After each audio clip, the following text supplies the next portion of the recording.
Hello everyone, তো সবাইকে প্রথমেই দশমীর বিজয়ার আন্তরিক প্রীতি ও শুভেচ্ছা। তোমাদের পুজো কেমন কাটলো অবশ্যই কিন্তু জানিও। আর আমারও পুজো খুব ভালো কেটেছে।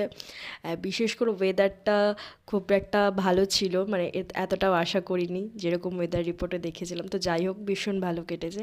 তো আজকের ভিডিওটা তোমরা দেখে বুঝতেই পেরেছো এবং ক্যাপশন দেখে যে আজকের ভিডিওটা হচ্ছে কোজাগরি লক্ষ্মী পুজোর ভিডিও। তো আমি এবার আমার কোজাগরি লক্ষ্মী পুজোটা কাটিয়েছি আমার মামা বাড়িতে।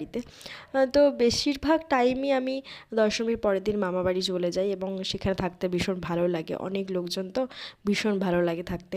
তো সেখানে গিয়ে আমি প্রচুর পরিমাণে এবার আলপনা দিয়েছি, মন ভরে আলপনা দিয়েছি এবং আমাকে হেল্প করেছে আমার বোন। এবং আমার আলপনাগুলো তোমাদের কেমন লাগলো সেটা কিন্তু জানাতে ভুলো না। এবং লাস্টে আমি আমার কোজাগরি লক্ষ্মী পুজো যেটা লুক ক্রিয়েট করেছিলাম, যে সিম্পল সার্টেন একটা লুক ক্রিয়েট করেছিলাম, তো সেটাও কেমন লাগলো সেটা কিন্তু জানাতে ভুলো না। এবং আমার আলপনাগুলো অবশ্যই জানাতে ভুলো না কেমন লাগলো। তো চলো তাহলে দেখা হচ্ছে নেক্সট ভিডিওতে। সবাই খুব ভালো থেকো এবং আমার ভিডিওগুলো লাইক সাবস্ক্রাইব করতে ভুলো না, প্লিজ প্লিজ প্লিজ, যারা আমার ভিডিওগুলো দেখছো। বাই।